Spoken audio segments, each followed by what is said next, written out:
Dengan mempelajari Sirah Nabawiyah, maka makin menambah kecintaan kepadanya. Semoga yang subscribe juga dimudahkan jalannya menuju surga. Silahkan tekan tombol like supaya postingan ini semakin tersebar. Dan tulis doa serta hajat pemirsa di kolom komentar.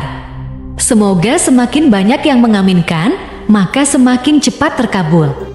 Nabi Sulaiman alaihi salam adalah manusia terkaya sepanjang sejarah kehidupan manusia di muka bumi. Dalam beberapa kitab suci seperti Al-Quran, Alkitab, dan Injil, Nabi Sulaiman alaihi salam dijelaskan sebagai manusia terkaya yang pernah hidup di muka bumi.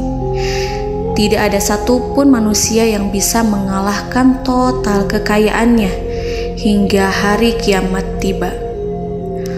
Para arkeolog telah menemukan situs peninggalan sejarah Islam yang mengungkap total kekayaan Nabi Sulaiman alaihi salam. Erez bin Yosef, seorang profesor sekaligus peneliti, ia menyatakan bahwa 3.000 tahun yang lalu Nabi Sulaiman alaihi salam diperkirakan memiliki kekayaan senilai 2,2 triliun US dollar. Dan apabila dikonversikan dengan nilai mata uang dolar hari ini, jika dirupiahkan, maka nilainya setara dengan 32.891.870 triliun rupiah. Profesor itu juga menjelaskan bahwa kekayaan Nabi Sulaiman alaihi salam berasal dari dua sumber,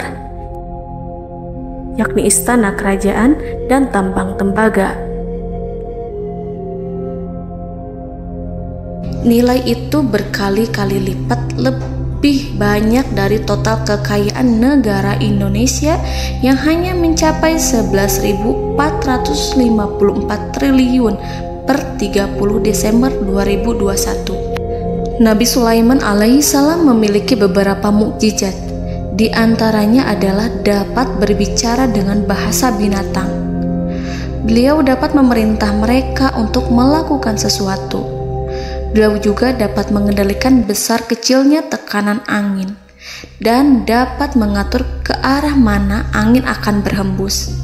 Sehingga dengan itu Nabi Sulaiman dapat memanfaatkan angin sebagai kendaraannya dan juga kendaraan tentaranya.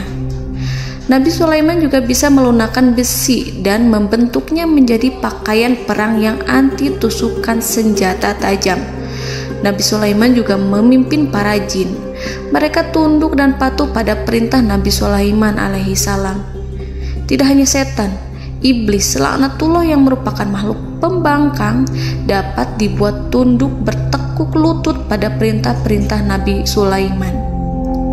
Nabi Sulaiman bisa melakukan teleportasi, yaitu berpindah dari suatu tempat ke tempat yang lain dalam waktu singkat. Peristiwa itu dibuktikan dengan pemindahan singgasana Ratu Balqis atas perintah Nabi Sulaiman. Nabi Sulaiman dikenal sebagai raja yang adil dan bijaksana. Nabi Sulaiman diberkahi kecerdasan yang luar biasa untuk menyatu padukan segenap kekuatan yang Allah berikan kepadanya.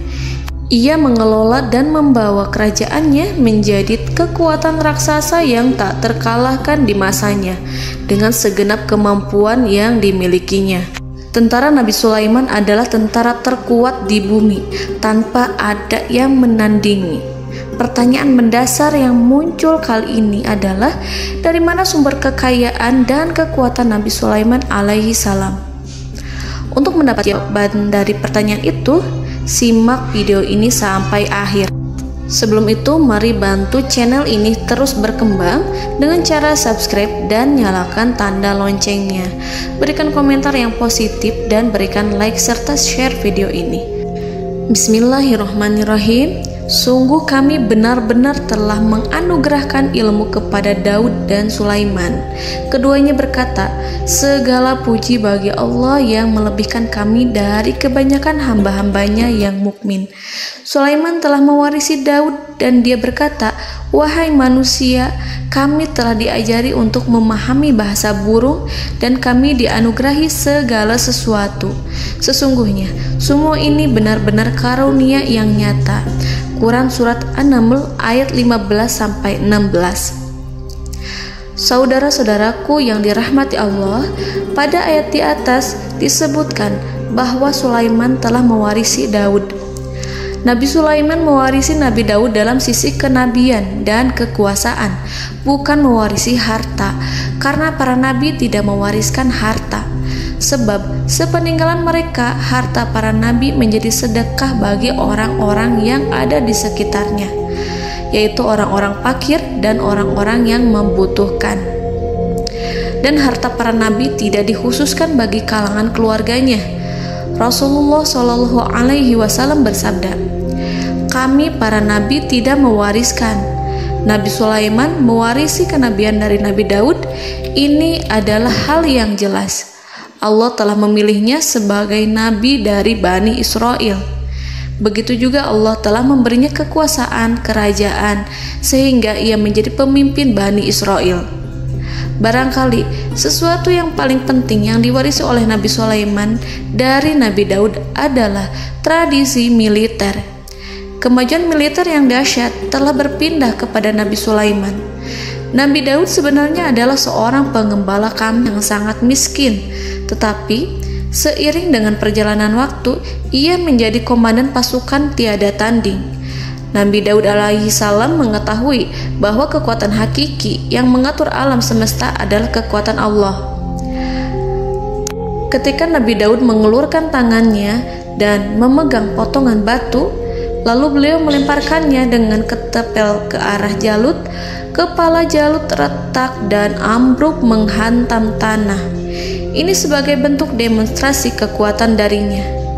Kehadiran Nabi Daud mengubah pasukan Bani Israel, di mana mereka sebelumnya lari jika berhadapan dengan musuh. Maka kini keberadaan mereka mulai diperhitungkan di masa hidupnya. Nabi Daud mengalami peperangan yang sangat banyak, tapi Al-Quran tidak menceritakan secara terperinci. Hal itu dikarenakan karena Al-Quran adalah kitab dakwah di jalan Allah, bukan kitab sejarah. Al-Quran hanya menceritakan di dalam Al-Quran surat Shad ayat 20, "Dan kami kuatkan kerajaannya, kerajaan Daud." Ayat tersebut berarti bahwa Nabi Daud belum terkalahkan dalam peperangan yang diikutinya. Di samping dukungan yang Allah berikan kepadanya, juga pasukan dan rakyatnya, di mana mereka adalah orang-orang yang bertauhid, menyerahkan diri kepada Allah. Allah Subhanahu wa Ta'ala mengajarkan kepada Nabi Daud hal-hal yang menjadikan pasukannya memiliki keistimewaan yang dengannya mereka dapat mengalahkan pasukan-pasukan lain, pasukan-pasukan besar yang ada di bumi pada saat itu. Allah Subhanahu wa Ta'ala berfirman dalam surat Saba ayat 10, "Dan kami telah melunakkan besi untuknya." Baju besi mungkin akan menjadi masalah dalam benak kita. Ketika orang-orang yang berperang, baju besi cukup mengganggu gerakan mereka. Kita bisa membayangkan ketika ada dua orang berperang, salah satu dapat bergerak bebas, sementara yang lainnya tidak leluasa bergerak karena tertahan dengan pakaiannya. Namun, dengan kekuasaan Allah, Nabi Daud dapat melunakkan besi dan membuat baju besi yang ringan, yang mudah untuk digunakan. Ini adalah kemajuan penting yang Allah berikan kepada Nabi Daud dan tentaranya. Kemajuan itu kemudian diajarkan, diwariskan dan dimiliki oleh Nabi Sulaiman alaihi salam. Nabi Sulaiman memiliki pasukan dahsyat yang melebihi pasukan manapun di bumi saat itu, atau bahkan mungkin saat ini. Bahkan Allah menambahkan karunia-Nya kepada Nabi Sulaiman yang disebutkan dalam Al-Quran surat An-Naml ayat 16. Dan Sulaiman telah mewarisi Daud, dan dia berkata, "Wahai manusia, kami telah diberi pengertian tentang suara burung, dan kami diberi segala sesuatu. Sesungguhnya ini benar-benar suatu karunia yang nyata." Saudara-saudaraku yang dirahmati Allah, pada suatu hari Nabi Sulaiman alaihi salam menengadahkan tangannya dan berdoa kepada Allah Subhanahu wa ta'ala. Antara hati Nabi dan Allah tidak ada penghalang, tidak ada jarak, tidak ada sekatan waktu, tidak ada satupun dari para nabi yang berdoa kepada Allah kecuali doanya pasti dikabulkan. Doa Nabi Sulaiman alaihi salam direkam dalam Al-Quran surat Shad ayat 35. Nabi Sulaiman berkata, "Ya Tuhanku, ampunilah aku, anugerahkanlah kepadaku kerajaan yang tidak dimiliki oleh seorang pun sesudahku." Nabi Sulaiman menginginkan dari Allah sesuatu kerajaan yang belum pernah diperoleh oleh siapapun setelahnya. Allah Subhanahu wa ta'ala mengabulkan doa Nabi Sulaiman dan memberinya kerajaan tersebut. Nabi Sulaiman mewarisi kekuasaan, kenabian, hikmah ilmu dari Nabi Daud alaihi salam. Orang-orang menyebut Nabi Sulaiman Al-Hakim, Sulaiman yang bijaksana. Kebijaksanaan Nabi Sulaiman tidak terbatas pada keadilannya di tengah-tengah manusia dan juga kasih sayangnya kepada mereka. Namun, kebijaksanaan Nabi Sulaiman juga berlaku di kalangan burung dan binatang lainnya. Nabi Daud juga mengenal bahasa burung, tetapi Nabi Sulaiman dapat berbicara dengan bahasa burung. Bahkan, ia dapat menggantikannya sebagai pembantunya.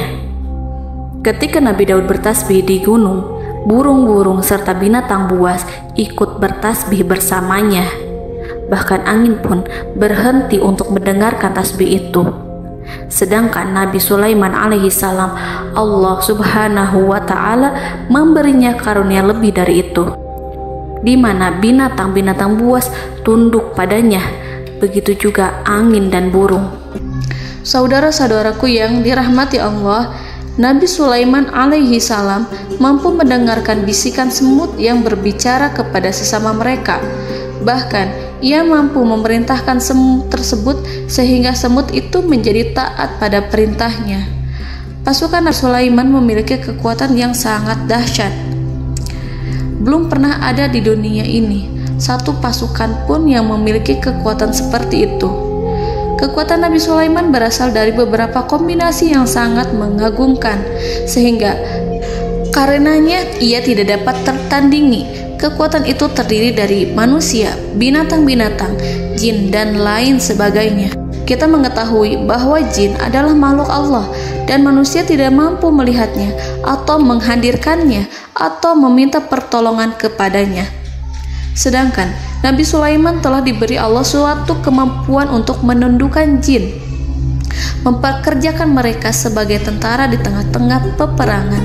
Bahkan ia mampu menjadikan mereka sebagai pekerja-pekerja kasar di kerajaannya saat tidak ada peperangan. Oleh sebab itu, ketika ada pasukan lain yang mencoba melawan pasukan Nabi Sulaiman, mustahil mereka akan mendapatkan kemenangan. Bahkan pasukan Nabi Sulaiman diperkuat oleh pasukan burung. Burung di pasukan Nabi Sulaiman memerankan tugas penting, yaitu menjadi agen intelijen. Kita mengetahui bahwa peranan informasi saat peperangan adalah hal yang penting.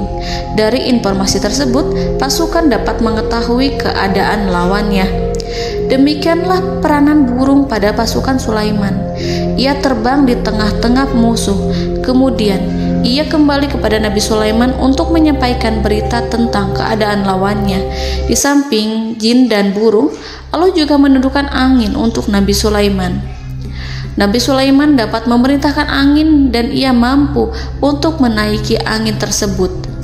Dalam Al-Quran surat Shad ayat 36-40, Allah Subhanahu wa ta'ala berfirman, "Kami tundukkan kepada angin yang berhembus dengan baik menurut kemana saja yang dikehendaki Sulaiman. Dan kami tundukkan pula kepadanya setan-setan, semuanya ahli bangunan dan penyelam, dan setan yang lain yang terikat dalam belenggu. Inilah anugerah kami, maka berikanlah kepada orang lain atau tahanlah untuk dirimu tanpa perhitungan, dan sesungguhnya dia mempunyai kedudukan yang dekat pada sisi kami dan tempat kembali yang baik." Saudara-saudaraku yang dirahmati Allah, Allah Subhanahu wa Ta'ala juga memberikan kemampuan yang tak seorang pun dari para nabi mendapatkannya, yaitu kemampuan untuk memerintah setan. Setan adalah salah satu bagian dari jin. Ia adalah kelompok yang celaka dari bangsa jin. Kelompok ini sebenarnya tidak mampu dikuasai oleh manusia. Bahkan jin yang soleh tidak dapat mengatur setan. Adapun Nabi Sulaiman, Allah telah memberinya kekuasaan untuk menundukkan setan dan mempekerjakannya, bahkan mengikatnya dengan rantai serta menghukumnya jika ia menentang pada perintahnya. Setan membangun untuk Sulaiman istana-istana, patung-patung dan alat-alat perang.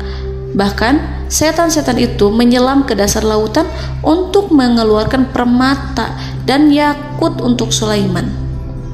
Jika di antara setan yang menentang perintahnya, maka Nabi Sulaiman alaihi salam mengikatnya dengan rantai. Ini semua menunjukkan kekayaan Nabi Sulaiman dan kekuasaannya, di mana ia mampu mengatur banyak makhluk di bumi ini. Tentu saja, kemampuan itu semua adalah atas izin dari Allah Subhanahu wa Ta'ala sebagai mukjizat darinya.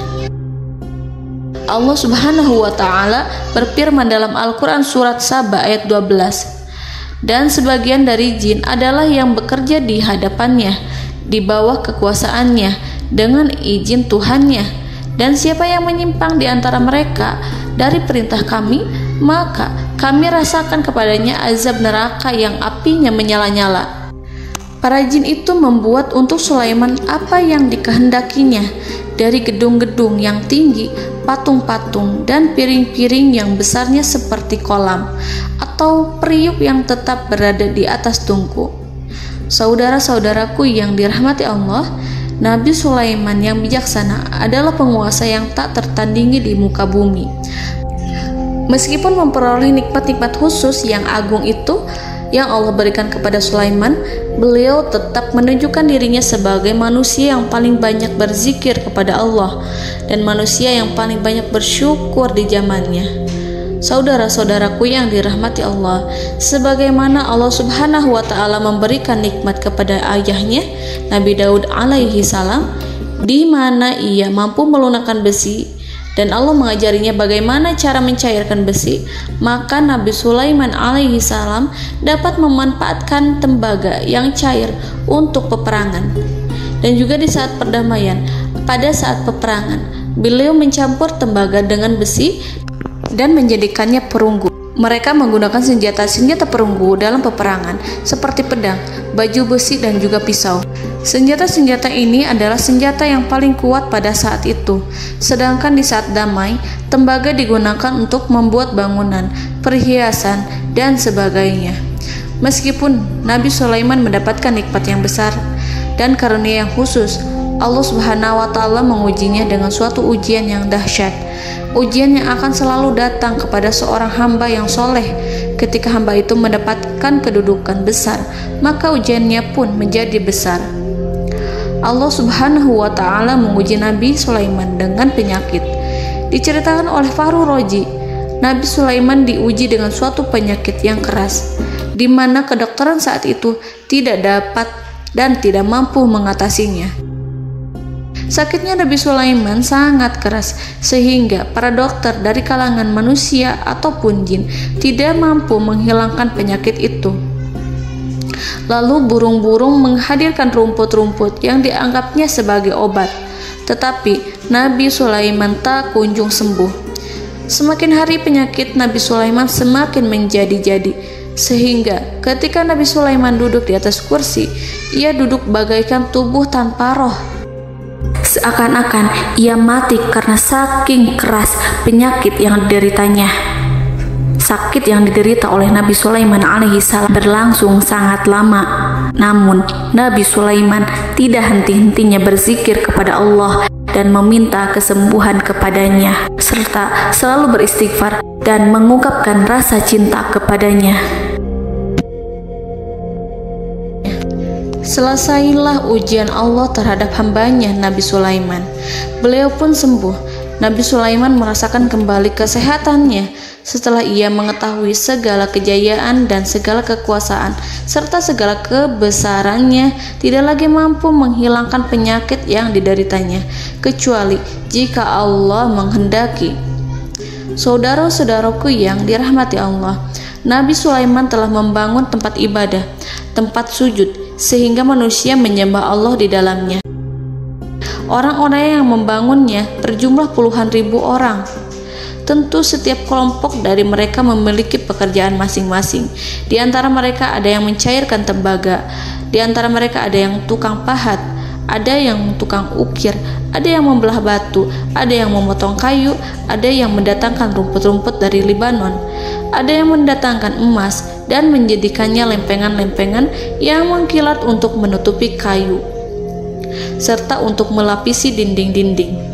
Bahkan golongan jin pun membantu membangun tempat tersebut, tentu dengan perintah dan bimbingan Nabi Sulaiman. Mereka membuat patung-patung yang besar, membuat bejana yang besar untuk tempat makan para tentara dan pekerja, yaitu bejana seperti gunung. Karena saking berat dan besarnya, mereka juga membuat tempat-tempat minum yang besarnya seperti kolam.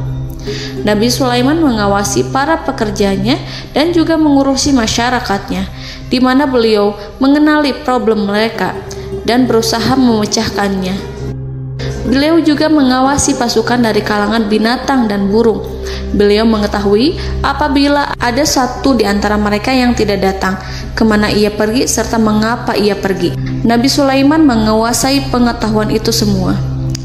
Nabi Sulaiman bukan hanya mengetahui problem tentara-tentaranya dari kalangan manusia ataupun tentaranya dari kalangan burung, namun ia juga menunjukkan kasih sayang terhadap semut, di mana beliau mendengar bisikannya dan tidak suka untuk menginjaknya. Nabi Sulaiman selalu menundukkan kepalanya ke bumi sebagai bentuk rasa rendah diri dan syukur kepada Allah.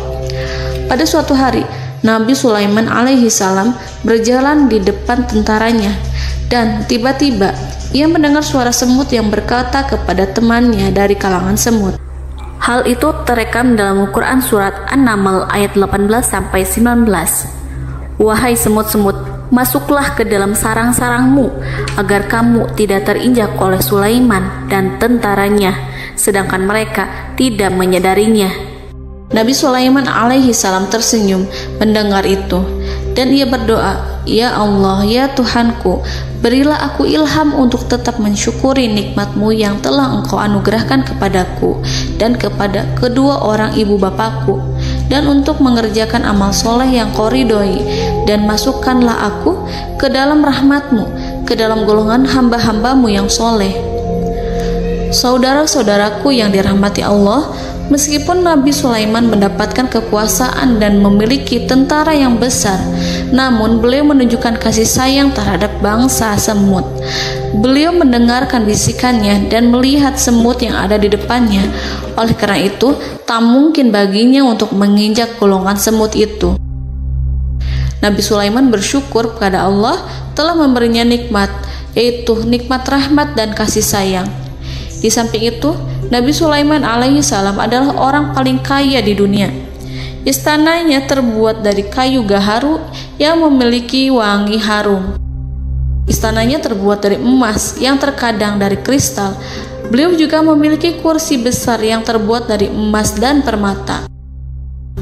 Istana Nabi Sulaiman merupakan istana yang paling besar di dunia. Nabi Sulaiman menggunakan pakaian dari emas dan permata. Meskipun demikian, Nabi Sulaiman tetap menunjukkan sebagai hamba yang berserah diri dan rendah diri di hadapan Allah Subhanahu wa Ta'ala. Nabi Sulaiman yang merendahkan diri di hadapan Allah, ia selalu sujud kepada Allah, sebagaimana ayahnya yang selalu bertasbih pada Allah. Nabi Sulaiman selalu melantunkan lagu-lagu cinta ilahi dan hanya memuji Allah Subhanahu wa Ta'ala. Pada suatu hari, Nabi Sulaiman alaihi salam mengeluarkan perintah kepada pasukannya untuk bersiap-siap. Kemudian, Nabi Sulaiman keluar dan memeriksa pasukannya satu demi satu. Kelompok yang pertama adalah kelompok manusia. Nabi Sulaiman memperhatikan kesiapan mereka. Lalu Nabi Sulaiman mengeluarkan perintah-perintah kepada mereka. Kemudian Nabi Sulaiman memeriksa kelompok jin dan menyampaikan perintahnya kepada mereka. Beliau memenjarakan jin yang tampak bermalas-malasan saat bekerja. Lalu beliau memeriksa binatang dan berkata kepada mereka, apakah mereka sudah makan dengan baik? Apakah mereka tidur dengan nyenyak? Apakah ada yang mengadu pada mereka, misalkan karena penyediaan makanan yang tidak layak? Apakah ada di sana yang sakit dan lain sebagainya? Ketika Nabi Sulaiman merasa puas dengan semuanya, Nabi Sulaiman memasuki tenda tempat berkumpulnya para burung. Nabi Sulaiman alaihi salam kemudian memasuki tenda tersebut, mengamati keadaan di sekitarnya, sehingga beliau mengetahui bahwa ada satu burung yang tidak hadir, yaitu burung hudhud. Mengapa aku tidak melihat burung hudhud? Burung-burung yang lain tampak terdiam sebagai penghormatan, dan mereka mendengarkan apa yang akan dikatakan pemimpin mereka. Nabi Sulaiman mengarahkan pandangannya pada semua burung dan tidak menemukan burung hudhud di antara mereka. Tak seekor burung pun yang mengetahui keberadaannya. Burung hudhud absen pada apel wajib kali ini. Nabi Sulaiman mulai menampakkan kemarahannya. Tiba-tiba, seekor burung kecil memberanikan diri untuk berkata kepada Nabi Sulaiman, "Wahai Nabi yang mulia, seharusnya hudhud ada bersamaku kemarin untuk melaksanakan tugas penyelidikan. Ia adalah pemimpin misi itu. Namun, burung hudhud belum datang. Oleh karena itu, aku tidak pergi bersamanya." Burung itu tampak gemetar. Nabi Sulaiman mengetahui bahwa hudhud tidak hadir dan tak seorang pun mengetahui kemana ia pergi. Burung hudhud pergi tanpa izin terlebih dahulu. Dalam keadaan marah, Nabi Sulaiman berkata, "Sungguh aku benar-benar akan mengazabnya dengan azab yang sangat keras atau benar-benar menyembelihnya, kecuali jika ia benar-benar datang kepadaku dengan alasan yang jelas."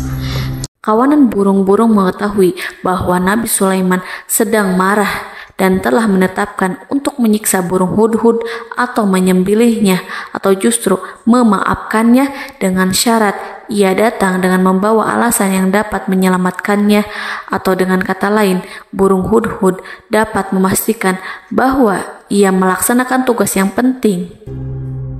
Nabi Sulaiman menunjukkan kemarahan yang besar sehingga siapapun akan merasa takut kepada Nabi Sulaiman yang marah. Nabi Sulaiman kemudian pergi dari tempat burung tersebut. Nabi Sulaiman masih memikirkan keadaan burung hudhud. Seharusnya burung hudhud menjadi bagian penting dari badan intelijen. Apakah ia pergi untuk menyingkap suatu, atau apakah ia pergi hanya untuk bermain-main?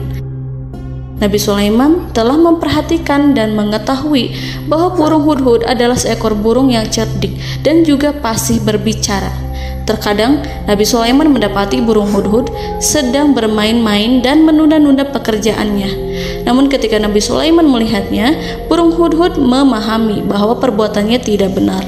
Oleh karena itu, ia tidak boleh menyampur adukan antara waktu serius dan waktu bermain. Tidak lama setelah itu, burung hudhud tiba di tempat para burung.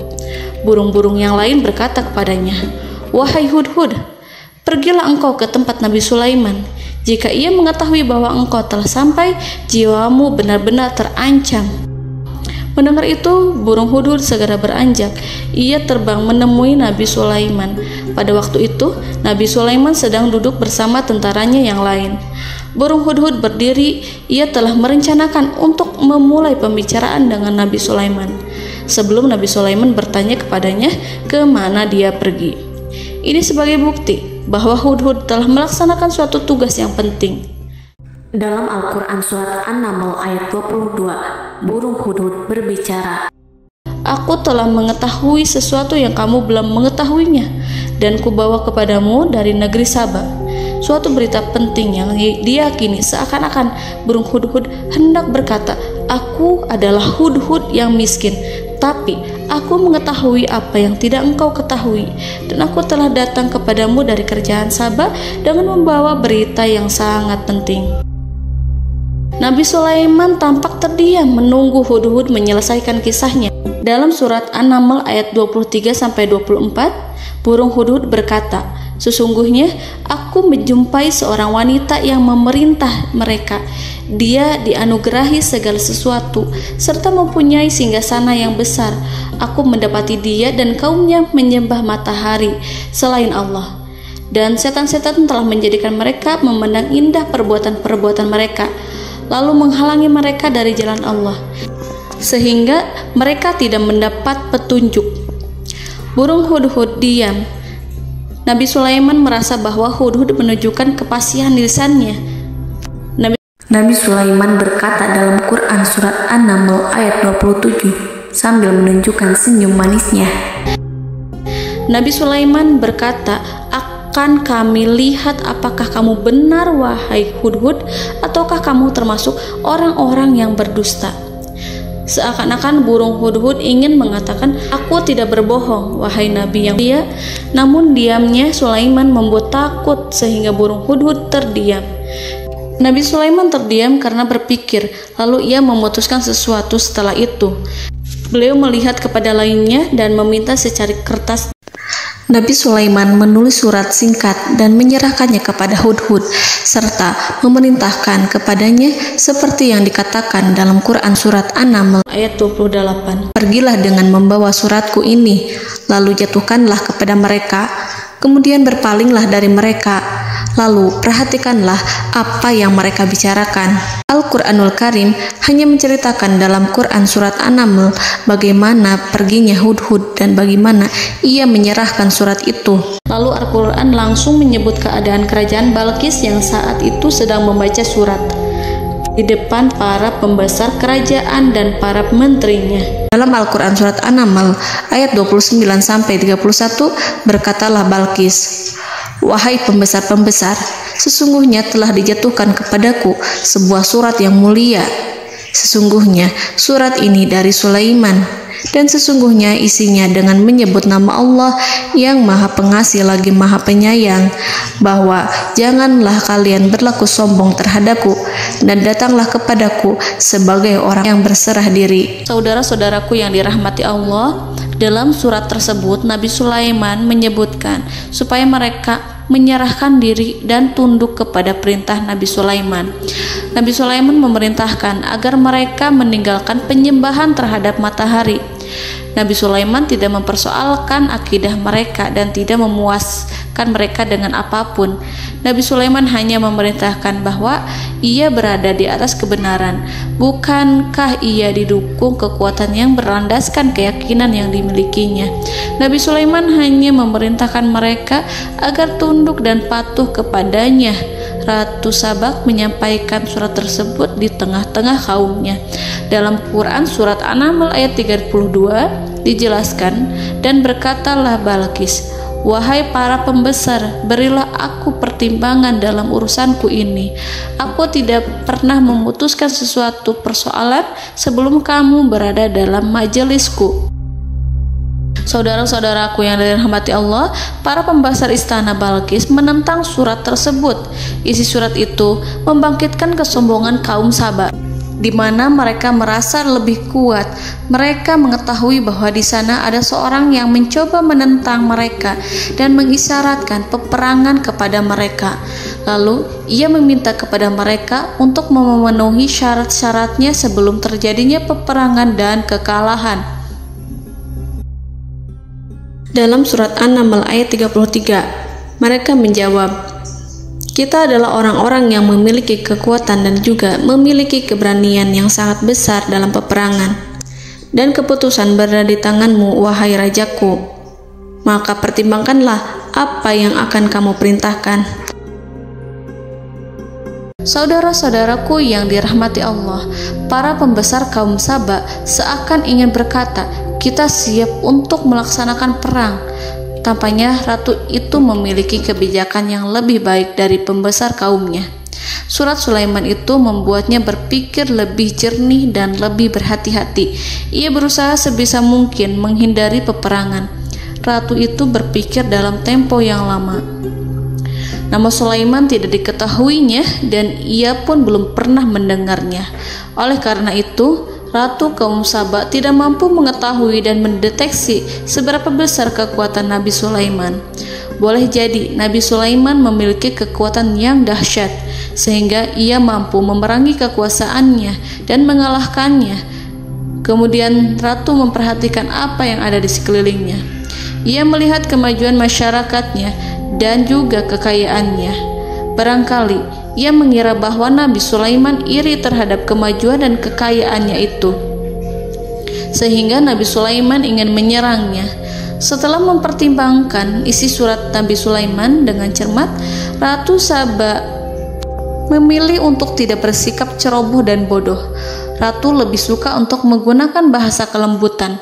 Ia mengirim kepada Nabi Sulaiman suatu hadiah yang besar.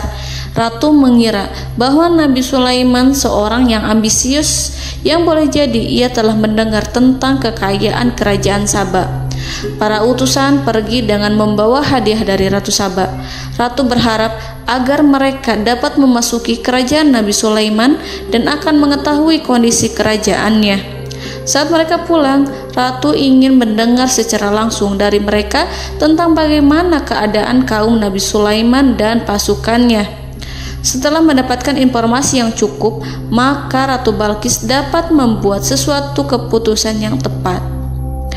Ratu menyembunyikan apa yang terlintas dalam pikirannya, lalu ia berbicara kepada pembesar istananya bahwa ia dapat menyingkap niat jahat Raja Sulaiman melalui cara mengirimkan hadiah kepadanya. Ratu lebih memilih cara tersebut dan menunggu reaksi dari Nabi Sulaiman. Ratu berhasil memuaskan para pembesar istana, dan untuk sementara ia menghilangkan ide untuk berperang. Karena para raja jika menyerang suatu desa, maka pemimpin desa tersebut adalah orang yang paling banyak mendapatkan kehinaan. Akhirnya, para pembesar kaumnya merasa puas dengan pikiran Ratu Balqis.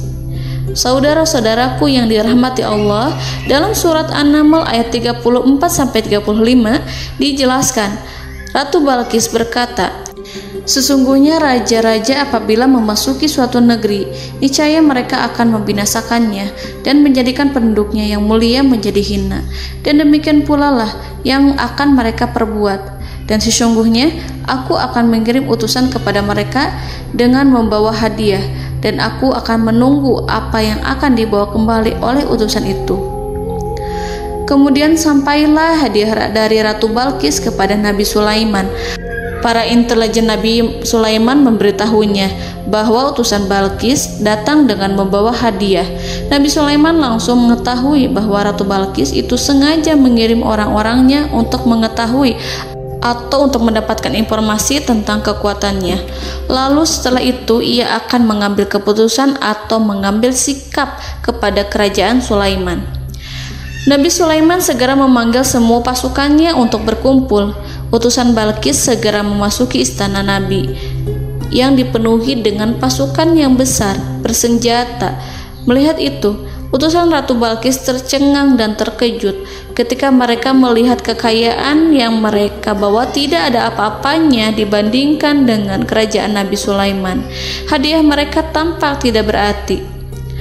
Emas yang mereka bawa tampak tidak memiliki makna saat mereka memasuki istana Nabi Sulaiman yang terbuat dari kayu-kayu pohon gaharu yang mengeluarkan bau yang harum serta dihiasi dengan emas permata. Para utusan Ratu Balqis berdiri bersama Nabi Sulaiman dan menyaksikan bagaimana Nabi Sulaiman mengendalikan pasukannya.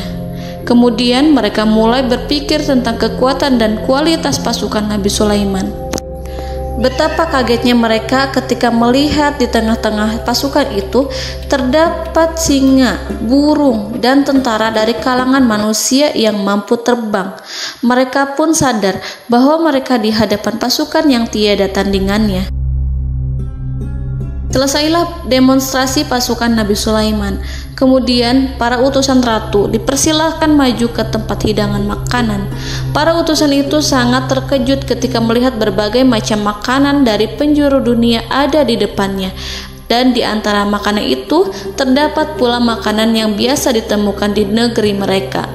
Tetapi mereka melihat bahwa makanan itu memiliki rasa yang lebih istimewa. Selain itu, piring-piring yang ada di depan mereka terbuat dari emas dan mereka dilayani oleh laki-laki yang berhias dengan emas. Di meja makan itu terdapat burung, ikan laut, dan berbagai macam daging yang mereka tidak mampu lagi membedakan daging apa itu. Nabi Sulaiman tidak makan bersama mereka, tapi beliau makan dengan menggunakan piring yang terbuat dari kayu. Beliau memakan roti yang kering yang dicampur dengan minyak. Inilah makanan yang dipilih Nabi Sulaiman. Makan bersama mereka dalam keadaan diam, mereka merasa kehadiran Nabi Sulaiman menciptakan suatu wibawa yang luar biasa. Selesai perjamuan itu, lalu dengan sangat malu mereka menyerahkan hadiah dari Ratu Balqis kepada Nabi Sulaiman. Hadiah itu berupa emas yang bagi mereka hadiah itu sangat bernilai tinggi.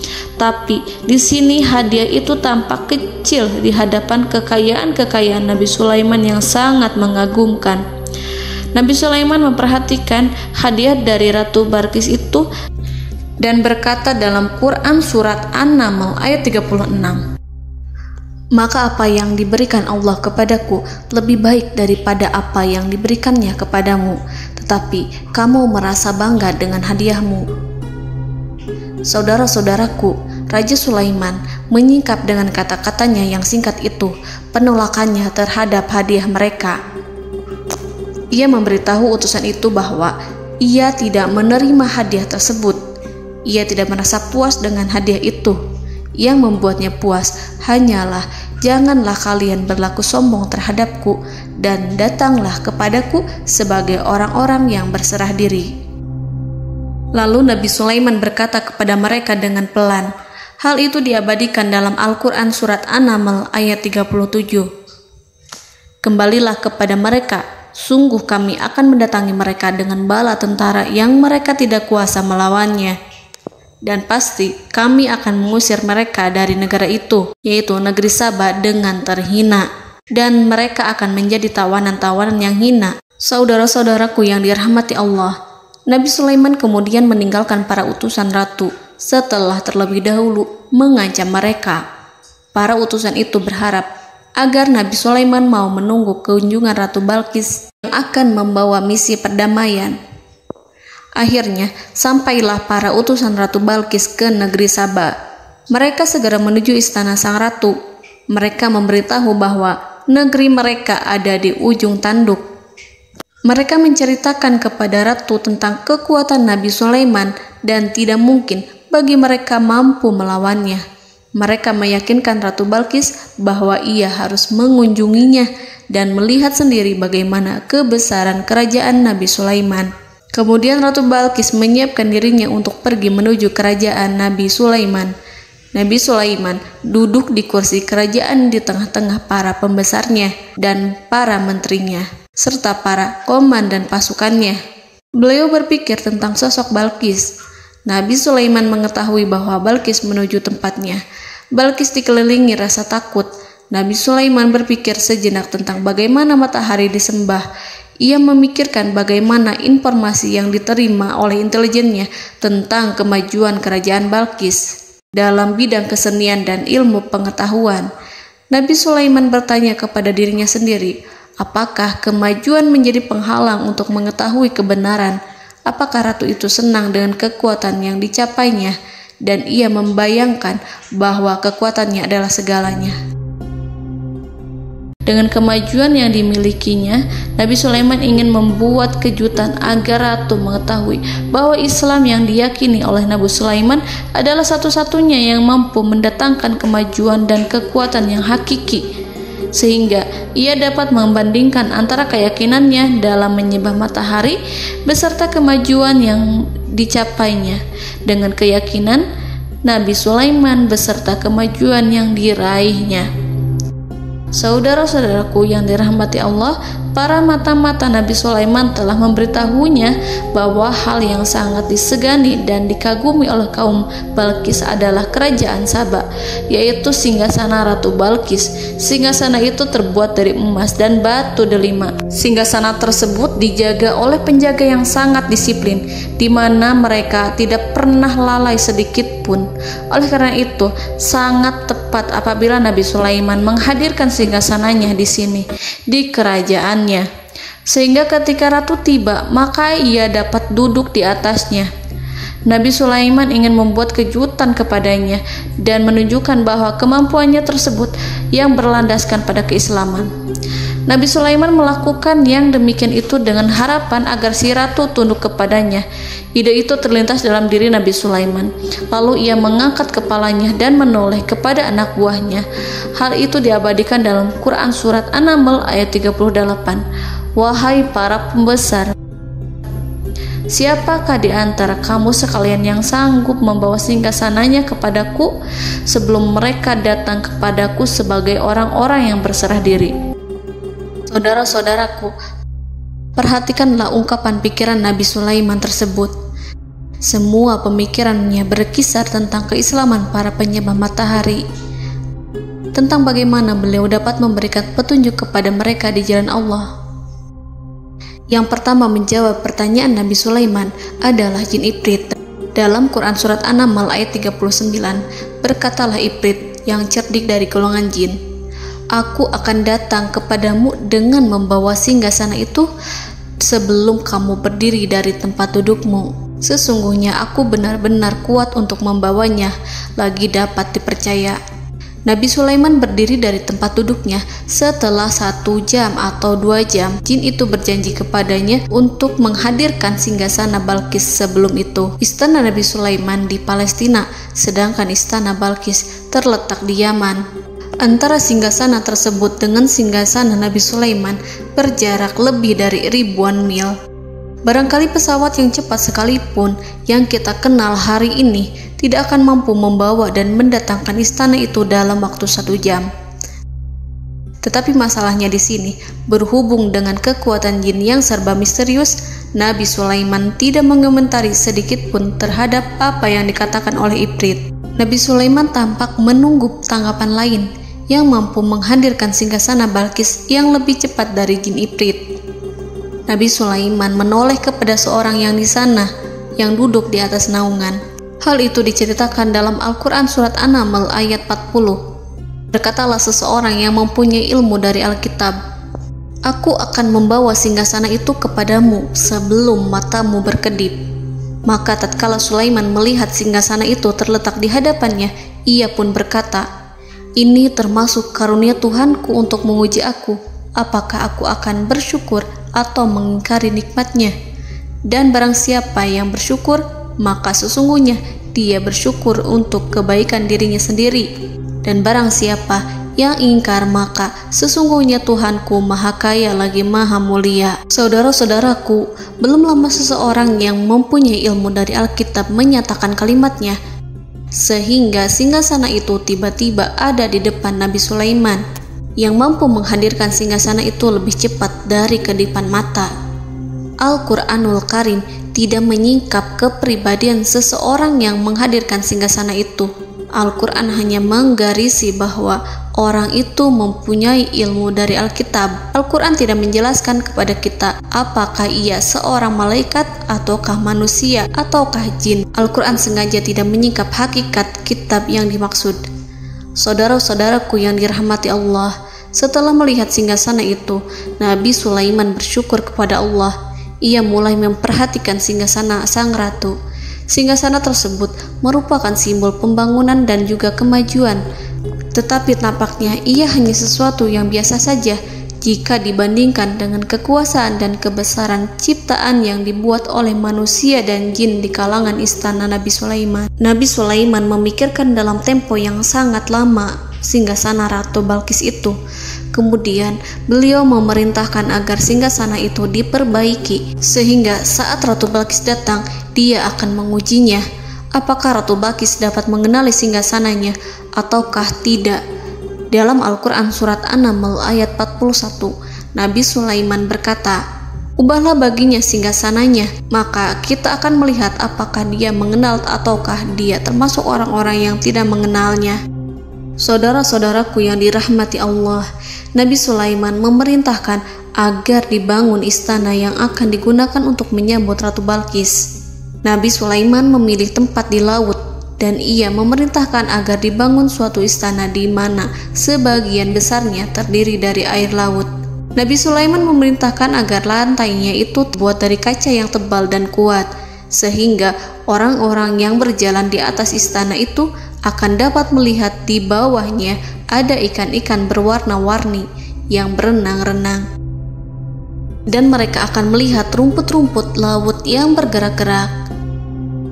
Akhirnya, selesailah pembangunan istana itu. Saking bersihnya kaca lantainya, sehingga tampak di sana tidak ada kaca. Burung hudhud memberitahu Nabi Sulaiman bahwa Balqis telah sampai dekat kerajaannya. Kemudian Ratu Balqis datang. Al-Quran tidak menyebutkan keadaan Nabi Sulaiman saat menyambut Balqis, namun Al-Quran menunjukkan dua sikap Ratu Balqis.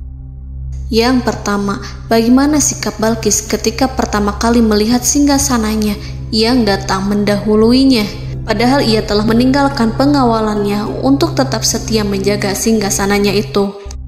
Keadaan kedua adalah keadaan di depan istana yang dibangun untuk penyambutan Balqis. Istana itu penuh dengan permata yang berenang-renang di bawahnya ikan-ikan. Dalam Quran Surat An-Naml ayat 42 dijelaskan, dan ketika Balqis datang, ditanyakanlah kepadanya, "Serupa inikah singgasanamu?" Balqis menjawab, "Seakan-akan singgasana ini adalah singgasanaku. Kami telah diberi pengetahuan sebelumnya, dan kami adalah orang-orang yang berserah diri." Saudara-saudaraku, pada dialek di atas, Balqis melihat singgasananya dan ia tercengang saat mengetahui bahwa itu adalah singgasana miliknya. Namun kemudian ia mulai ragu karena melihat tidak sepenuhnya itu singgasana miliknya. Jika itu benar-benar miliknya, lalu bagaimana ia datang mendahuluinya? Dan bila bukan singgasananya, maka bagaimana Sulaiman dapat meniru sepersis dan seteliti itu? Padahal Sulaiman tidak pernah sekalipun ke kerajaannya. Nabi Sulaiman berkata saat melihat Balqis mengamati singgasananya, "Apakah ini singgasanamu?"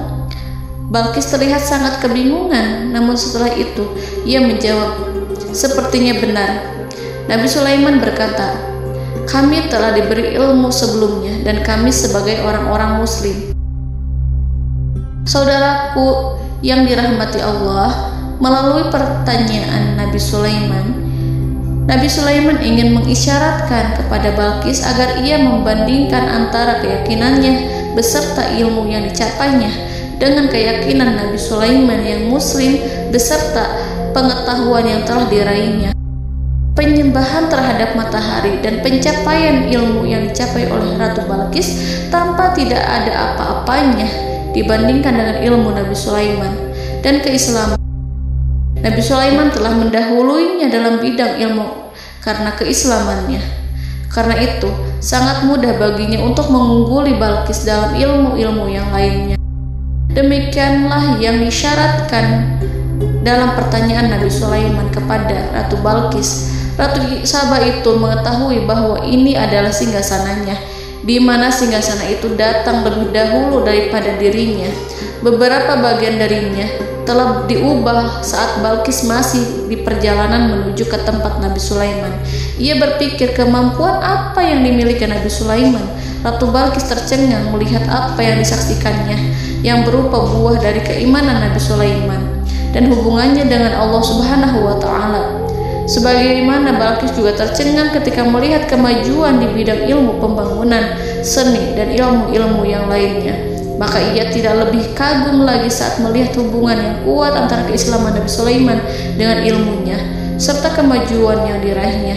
Dalam Al-Quran Surat An-Naml ayat 43 dijelaskan, dan apa yang disembahnya selama ini selain Allah mencegahnya untuk melahirkan keislamannya, karena sesungguhnya ia terdahulu termasuk orang-orang yang kafir. Saudara-saudaraku yang dirahmati Allah, berguncanglah dalam benak Balqis ribuan hal ketika melihat keyakinan kaumnya runtuh di hadapan Nabi Sulaiman. Ia menyadari matahari yang disembahnya hanya merupakan ciptaan Allah, dan Allah lah yang menggerakkannya untuk hamba-hambanya. Lalu terbitlah matahari kebenaran dalam dirinya. Hatinya diterangi oleh cahaya baru yang tidak akan tenggelam seperti tenggelamnya matahari. Masa keislamannya hanya menunggu waktu. Ratu Balqis memilih waktu yang tepat untuk mengumumkan keislamannya. Allah Subhanahu wa Ta'ala berfirman dalam Quran Surat An-Naml ayat 44. Dikatakan kepadanya, masuklah ke dalam istana. Maka tatkala ia melihat lantai istana itu, dikiranya kolam air yang besar dan disingkapnya 2 betisnya. Berkatalah Sulaiman, sesungguhnya ia adalah istana licin yang terbuat dari kaca. Berkatalah Balqis, wahai Tuhanku, sesungguhnya aku telah berbuat zalim terhadap diriku dan aku berserah diri bersama Sulaiman kepada Allah Tuhan semesta alam. Saudara-saudaraku yang dirahmati Allah, dikatakan kepada Balqis, masuklah ke dalam istana. Ketika ia masuk, maka ia tidak menyaksikan adanya kaca, tetapi ia melihat air, sehingga ia mengira akan bersinggungan dengan air. Lalu ia menyingkapkan sedikit bajunya agar bajunya itu tidak basah. Nabi Sulaiman mengingatkannya tanpa melihatnya agar ia tidak khawatir terhadap pakaiannya, karena pakaiannya tidak akan basah sebab di sana tidak ada air. Itu sekedar kaca yang halus, yang saking halusnya sehingga ia tidak tampak. Pada kesempatan itulah Balqis mengumumkan keislamannya yang mengakui kelalimannya, dan ia menyatakan menyerahkan diri kepada Nabi Sulaiman dan kepada Allah Tuhan semesta alam. Lalu kaumnya pun mengikutinya dan mereka memeluk Islam. Balqis menyadari ia berhadapan dengan penguasa yang terbesar di bumi dan Nabi Allah yang mulia. Untuk pertama kalinya, wajah Sulaiman tampak dihiasi dengan senyuman yang menunjukkan kepuasannya sejak Balqis mengunjunginya. Demikianlah Nabi Sulaiman mewujudkan kejayaannya yang hakiki dan menyebarkan cahaya Islam di muka bumi. Saudara-saudaraku, Al-Quran tidak menyebutkan kisah Balqis setelah keislamannya. Para ahli tafsir mengatakan bahwa ia menikah dengan Nabi Sulaiman. Selain itu, ada yang mengatakan bahwa ia menikah dengan salah satu orang dekat Nabi Sulaiman. Ada juga yang mengatakan bahwa sebagian Raja Habasyah adalah keturunan dari buah perkawinan ini. Wallahu a'lam bishawab. Saudara-saudaraku yang dirahmati Allah, Nabi Sulaiman hidup di tengah-tengah kejayaan dan kemuliaan di bumi. Kemudian Allah menetapkan kematian untuknya, sebagaimana kehidupan Sulaiman berada di puncak kemuliaan dan kejayaan yang penuh dengan keajaiban yang luar biasa, maka kematiannya pun merupakan tanda-tanda kebesaran Allah yang penuh dengan keajaiban. Demikianlah bahwa kematiannya sesuai dengan kehidupannya, sesuai dengan kejayaannya. Allah berfirman tentang kematian Sulaiman di dalam Al-Quran Surat Saba ayat 14. Maka tatkala kami telah menetapkan kematian Nabi Sulaiman, tidak ada yang menunjukkan kepada mereka kematiannya itu kecuali rayap yang memakan tongkatnya. Maka tatkala ia telah tersungkur, tahulah jin bahwa kalau sekiranya mereka mengetahui yang gaib, tentulah mereka tidak akan tetap dalam siksa yang menghinakan.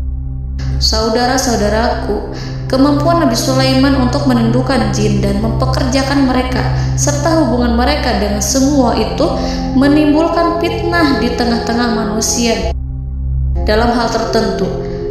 Kematian Nabi Sulaiman merupakan batasan jawaban terhadap fitnah ini. Kami tidak mengetahui siapa yang mengklaim bahwa jin mengetahui hal yang gaib. Apakah itu setan yang terkutuk, atau jin yang bodoh, atau manusia yang tertipu? Kami tidak mengetahui siapa yang bertanggung jawab terhadap tersebarnya isu yang keliru ini. Yang kita ketahui adalah bahwa hal tersebut adalah mempengaruhi sebagian manusia dan jin. Barangkali manusia berkata kepada diri mereka, selama jin melakukan perbuatan yang luar biasa ini, maka apa gerangan yang menjadikan mereka tidak mengetahui hal yang gaib itu? Manusia itu lupa bahwa kunci kegaiban berada di tangan Allah. Masalah ilmu gaib tidak akan mampu dikuasai oleh jin dan manusia. Hanya Dia yang mengetahuinya, dan manusia diberitahu hanya sedikit sekali. Saudara-saudaraku yang dirahmati Allah, seakan-akan Allah telah merencanakan bahwa kematian Sulaiman bertujuan untuk menghancurkan pemikiran itu, yaitu pemikiran bahwa jin mengetahui hal-hal yang gaib. Jin bekerja untuk Nabi Sulaiman selama beliau hidup, dan tatkala beliau meninggal, maka tugas mereka menjadi bebas. Nabi Sulaiman meninggal tanpa diketahui oleh jin, sehingga mereka tetap bekerja untuk mereka, tetap mengabdi kepada Sulaiman. Seandainya mereka mengetahui hal yang gaib, niscaya mereka tidak akan meneruskan pekerjaan mereka. Saudara-saudaraku, pada suatu hari Nabi Sulaiman memasuki mihrabnya untuk itikaf ibadah dan beribadah kepada Allah. Tak seorang pun yang berani mengganggu khalwatnya. Mihrab Sulaiman terletak di puncak gunung dan dindingnya terbuat dari permata. Pada suatu hari, Nabi Sulaiman duduk bersandar pada tongkatnya dan ia tampak tenggelam dalam tafakur. Beliau berzikir pada Allah hingga rasa kantuk menguasainya. Lalu setelah itu malaikat maut menemuinya. Nabi Sulaiman pun meninggal. Beliau bersandar kepada tongkatnya. Jin melihatnya dan mengira bahwa beliau sedang sholat, sehingga mereka pun terus melanjutkan pekerjaannya. Berlalulah hari demi hari yang panjang. Datanglah rayap, yaitu semut kecil yang memakan kayu. Hewan itu mulai memakan tongkat Nabi Sulaiman. Rayap itu tampak lapar. Sebagian dari tongkat Nabi Sulaiman dimakan beberapa hari oleh rayap itu. Ketika yang dimakannya semakin bertambah, maka tongkat itu pun menjadi rusak dan kemudian jatuh dari tangan Nabi Sulaiman alaihi salam. Tubuh mulia itu kehilangan keseimbangan dan kemudian jatuh terhempas di bumi. Tatkala tubuh suci itu tersungkur, maka manusia segera menuju ke arahnya. Mereka menyadari dan mengetahui bahwa Nabi Sulaiman telah meninggal dalam waktu yang lama. Jin menyadari bahwa mereka tidak mengetahui hal yang gaib, dan manusia pun mengetahui hakikat ini. Seandainya jin mengetahui hal yang gaib, niscaya ia tidak akan meneruskan siksa yang hina. Mereka tidak akan bekerja kepada Sulaiman. Demikianlah Nabi Sulaiman alaihi salam meninggal dalam keadaan duduk dan sholat di mihrabnya. Lalu berita itu tersebar bagaikan api di bumi. Manusia, burung, dan binatang buas mengantarkan jenazah Nabi Sulaiman. Sekawanan burung tampak sedih dan menangis. Semua makhluk bersedih. Akhirnya tak seorang pun mengetahui bahasa burung di bumi. Meninggallah seorang yang memahami pembicaraan burung, binatang-binatang, jin, dan lain sebagainya. Burung-burung itu berkata, betapa beratnya kehidupan di tengah orang-orang yang tidak mengetahui pembicaraan kita. Allahu a'lam.